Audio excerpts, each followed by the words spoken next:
Hi and welcome to my presentation on how to answer source-based questions, looking primarily at A-level history style answers. This is the first in this series of exam preparation videos, so please do remember to subscribe and be alerted of any new videos when they do go live. So let's jump into it and see what we're going to cover today. Firstly, we're going to look at what you need to do in order to achieve the top level. We're going to do this by looking at an example of the current AQA mark scheme and what that's asking you to achieve. We're going to then look at what the key things to pick out from sources are. So when analysing a source, we'll mainly be looking at that in terms of provenance. How to achieve those higher marks, we're going to be looking at how to use analysis, judgment and evaluation, and also stressing not to forget to answer these questions. We'll come more back onto that more in the next few slides. We'll finally look at how to improve your answers and prepare for exams. So this is just going to be a simple first look into answering source-based questions. If you subscribe and follow these series, you'll find more detailed videos of exactly how to apply some of the methods we talk about today. So firstly, examples of top-level requirements for a source-based exam. Now this has just been pulled straight from the AQA website, and it's looking at a level 5, so top level marks, sort of A to A star type answers. We usually display a very good understanding of the value of the sources in relation to the issue that's been identified in the question. They'll evaluate the sources thoroughly in order to provide a well substantiated conclusion. The response demonstrates a very good understanding of context. So the points I've highlighted in red there are really the key points that you need to be hitting and understanding as you answer these questions. Understanding the value of the source, being able to place it into the right context, and also answering the question is critical. Evaluating the sources, so putting your own judgment as well as just looking at simple things and pulling out facts that are in the source. Coming to a well substantiated conclusion.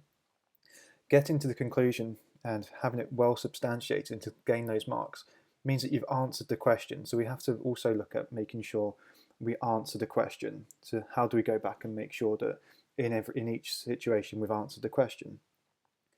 Having a very good understanding of context. Unfortunately, there's only one way we can go about doing this, and that is revision, exam preparation, and unfortunately knowing the content. And that's the main part that you're looking at here. Most of the source-based questions tend to cover quite narrow periods, so we're going to need to, throughout this series, find ways and methods that we can use to understand the context, understand the material we're looking at, and how to get it into very specific questions, whilst making sure we answer the questions properly, adding information and contextual knowledge that comes out of the time zones and the periods we're looking at here, unfortunately doesn't score very well. It doesn't score you any extra marks to mention stuff. So we have to remember not to waste time on things like that. So firstly, jumping into what we're going to be doing today, what to look for when reading the sources or extracts.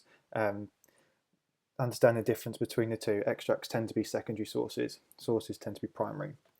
Both the same type of skills are required. Just understanding the difference and the nuances in that is quite important. So what are the questions you're going to ask yourself? When was the source written? Why was it written? What motives and intentions can be seen through that?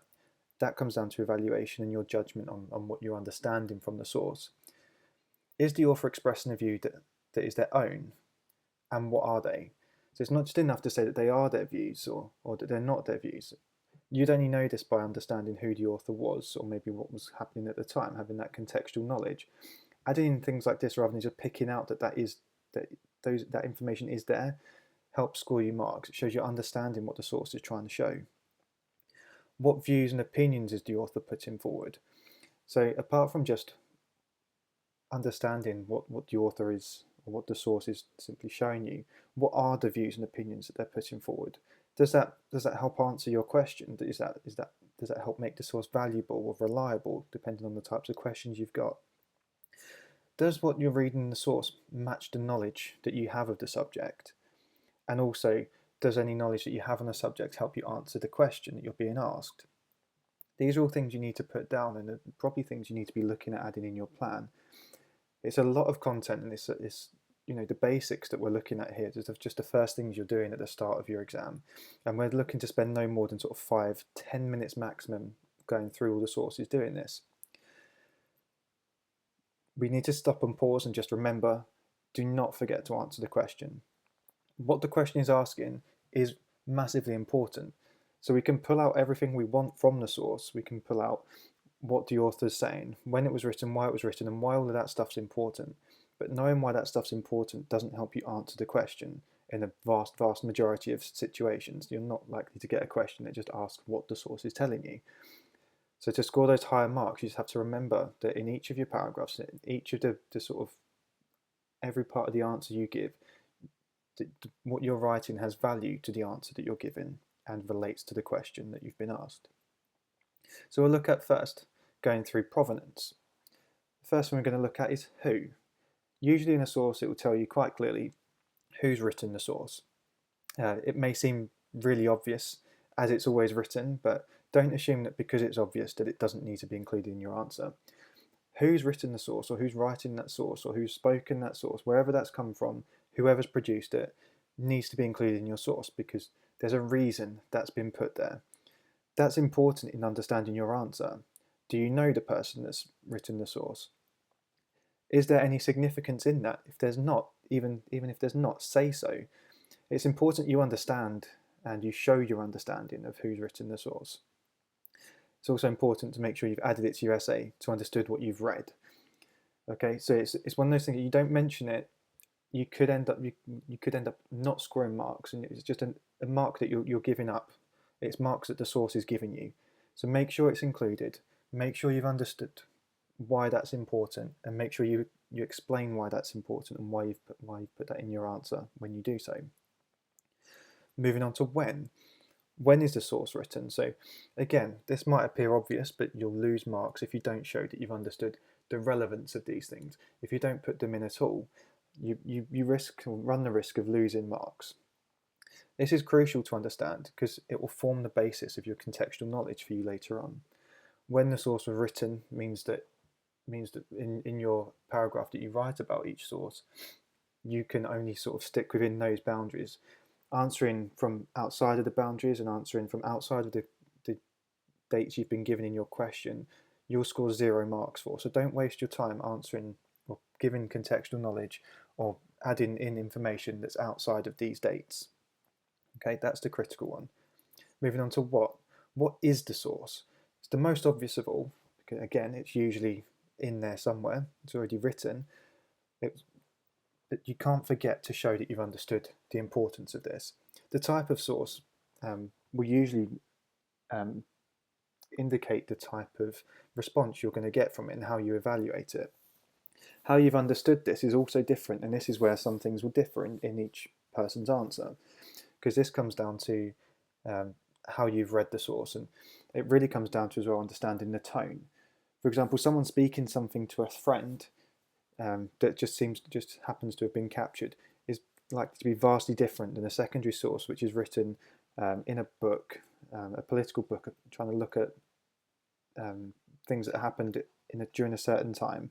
So for example, Jefferson writing something about Washington in a book about 50 years after the War of Independence is going to be vastly different to a view he held at the time.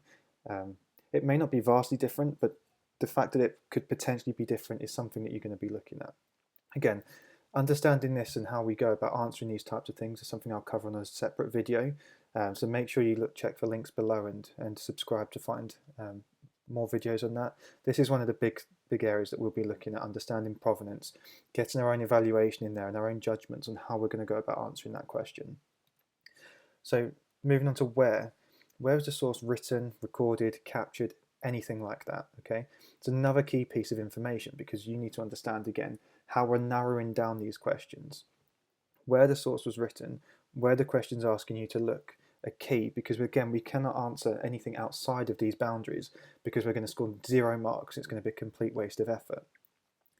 If you're told where the source was created, you can bet your bottom dollar it's important that you understand that it's important for you to understand that when answering the question. So make sure it's mentioned in your answer. Again, just adding it into your answer shows that you've understood what you're reading It gives you the basis to form an opinion and show where that opinion's come from, and also adding in your evaluation.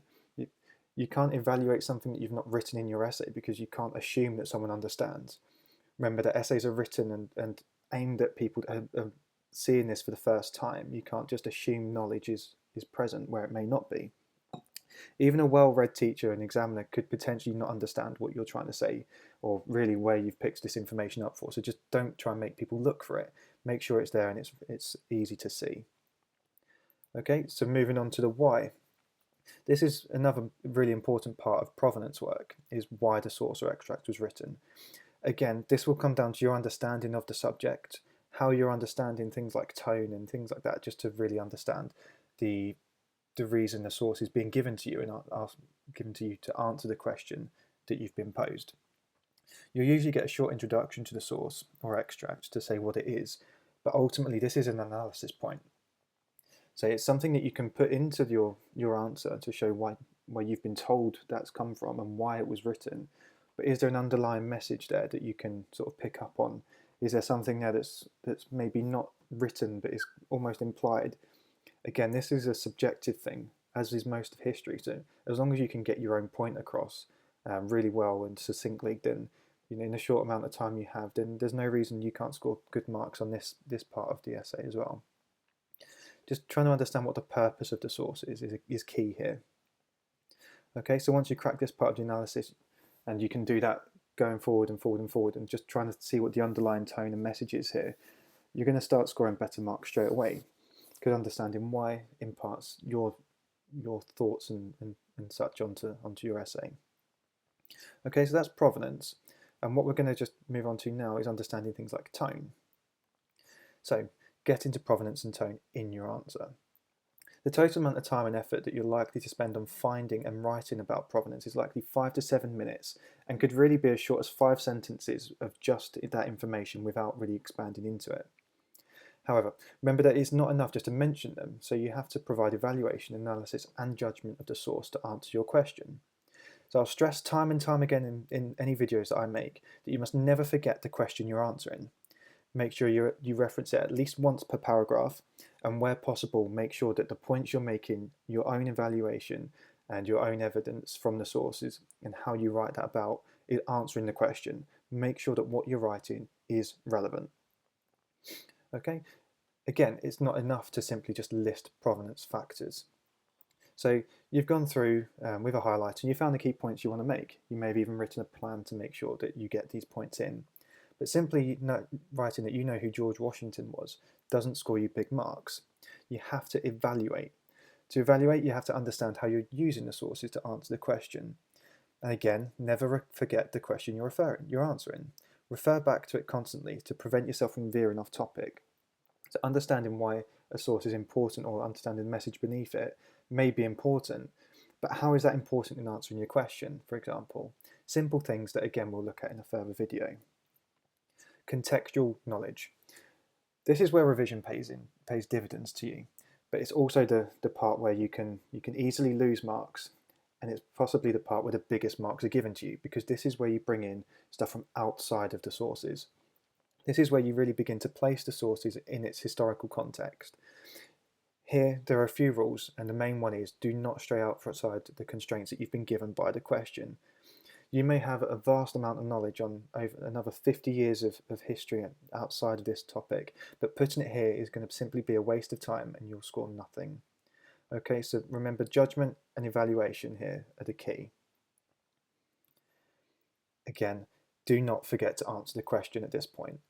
Don't veer off. Don't start writing just everything you know about the topic. If you don't know enough to get anything into that essay, it is actually better just to not write it at all than to just write what you can about something that comes outside of answering the question, because you will score 0 for that also. So don't waste your time with that.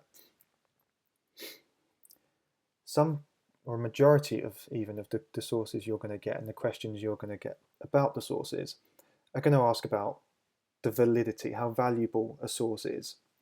Okay, and one thing to remember with those is that in one way or another, all sources are valuable to historians. Okay, simply because it's not valuable in that question you're being given the source in itself is valuable to a historian studying something. So don't ever say that a source is not valuable unless you back that up with a separate second half of that sentence to say that it is not valuable to answer in that question specifically. Okay, we do have many good sort of analogies for how we explain this. Say a source can be valuable to a historian that's studying social history, but it may not be valuable understanding the economic history of certain things, where that type of question may come up. Again, that's not something you necessarily need to mention in your answer, but just do not put the source is not valuable. Make sure you always have the second half that says not valuable in answering this question. Okay, if that's the type of question you're being asked. Remember as well that it's asking you to make a judgment. You need to know what your view is on the value. What's your judgment? How does it feel to you? Okay, as long as you get that across in the essay, where you place this isn't going to lose you marks. Make sure you say so though, just don't sit on the fence. As strong answers score marks. Sitting on the fence and sort of, yes, but, and, all of these things, but, ultimately together they kind of do something, doesn't score you marks. It doesn't show that you've properly understood or come to a strong judgment throughout your essay. Okay, and finally, just to remember that if a source is unreliable, doesn't mean it's not valuable. Okay, reliability and validity are two separate things, so don't get them confused. Okay, a source being unreliable doesn't mean it's not valuable. Okay. Context. Okay, why is the date important? What do you know about the time and period? Is there anything else happening at this time that you're aware of that you've come across in your knowledge of studying the topic? Does the activity in the source have a long-term effect? These are things that you need to consider when you're looking at adding your contextual knowledge.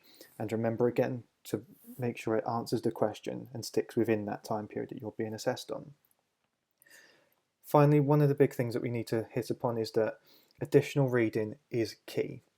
Okay, it is one of the key requirements in gaining marks at A-level. You're given knowledge through a textbook in class, but one of the ways of scoring higher marks in this to get your A's, your A stars, even your high B's, is to show evidence that you've read around the topic. Okay, look for historians that largely agree with views you hold, or maybe even that don't. So you've got some basis to add these into your answers. Not always relevant for source-based questions, but you do need to get some quotes in if you can, or at the very least understand the historian's argument and make sure you mention them where you can. It will show you understand the topic, understand you've read around the topic, and you know the different views and arguments that there are out there. Sources are always about context and evaluation, so practicing and honing these specific skills are essential to score top-level marks. You can add in everything that I've mentioned before in this video. If you need two skills that you really need to hone in on, understanding context and how you get that context across in your essay, and also evaluating, the two main skills you really need to succeed in these types of questions. So you might be asking, after going through all of this, well, we've not really showed how to answer these types of questions in great detail, and how do I get better? Unfortunately, practice is the best way to get better at these types of questions, whether that's through online past exam type papers, whether it's through just finding old sources and seeing how you can pick those apart. Practice is key. Practicing using the same skills that aren't scoring your new marks, however, is impractical. So every time you approach a new set of questions or a new set of sources, make sure you try something new, something that you haven't tried before. Because if you keep trying the same things that scoring your C's at the moment, those same skills aren't going to score you an A in another exam. We really just need to be looking at how we can improve on those every time. Okay, so mainly practice using the skills that we've outlined in this video.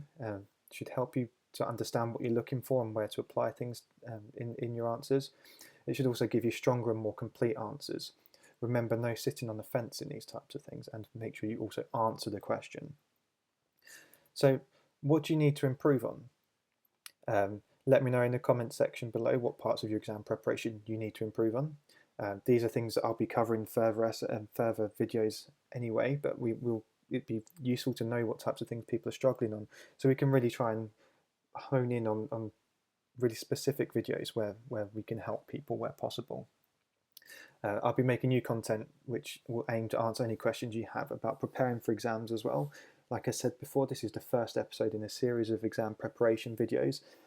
And also keep an eye out for individual topic videos. Requests for those are also welcome. I do enjoy learning new topics and reading around things, and I can provide historical analysis on those types of things too. Okay, so again, what's up next in this series? Examples of answering source-based questions, including structural advice. That's the key thing that's following this video, is actually what I've said here and put it into practice.